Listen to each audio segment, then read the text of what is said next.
Hi, I'm Erin Newman-Waller, And I'm Kate Fiorotto. and this is our On the Land media presentation. The medicine wheel represents the circle of life and relationships with self, others, and land. Each section of the medicine wheel represents a direction, color, and season, stage of life, medicine, and aspect of self. In medicine wheel teachings, respect, rights, reciprocity, and responsibilities were specified in a relationship circle. In some teaching, the colors vary in the directions and represent a different aspect of self. We respectfully acknowledge that these teachings vary from clan to clan or territory to territory. So, for the emotional aspect, I connected with this because I thought a lot about life before colonization and how the First Nations people lived and how they made a life of their own. And this strikes a lot of emotion within me because how we as colonizers took advantage of them and their land. So, it was very important for me to give thanks and be grateful for the land that we have today.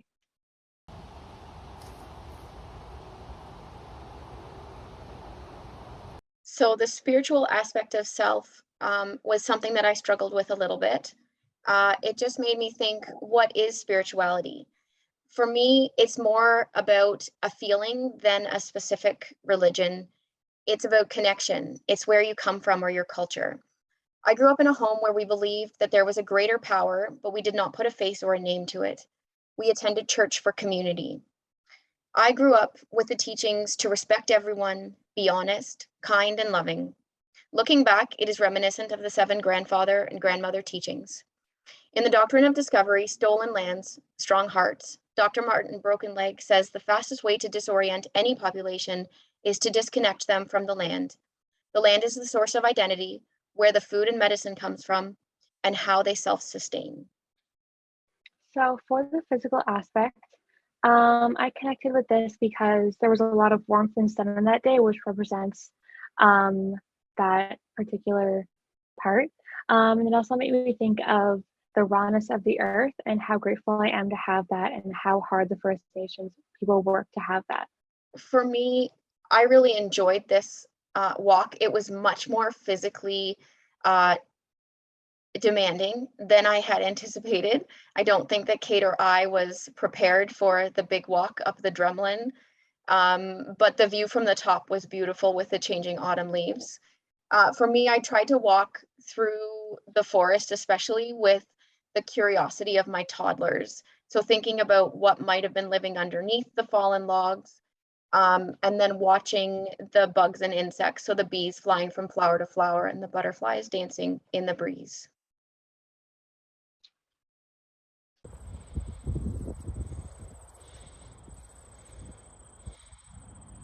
For the mental aspect of self, one of the things that I continue to struggle with is silence. As a nurse and a professional, I recognize and use silence as a tool. It allows others time to reflect and share. Unfortunately, as an individual, I am very uncomfortable with silence. And instead of being quiet and reflective myself, I was super chatty during this whole walk. I did try to be respectful and not talk while Kate was taking pictures or videos. But as you will see, that was not always the case. Were optional. You didn't have to take them. My mind was racing while I was walking. I wondered what this land looked like 20, 100, or even 500 years ago. Looking out over the Trent Severn Waterway, I was wondering how the Indigenous peoples were affected by the development of the Trent Severn. How many Indigenous peoples were removed from this land for settlers? How was the health of the land affected by the waterway and the hydro lines cutting through it?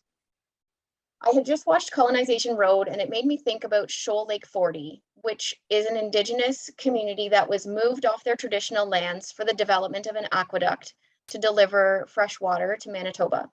The diversion of water cut the community off from the mainland of Canada, and until 2018, they relied on water access, and the Indian Act of 1911 made it possible for municipalities to take parts of reserve land for public works, such as aqueducts.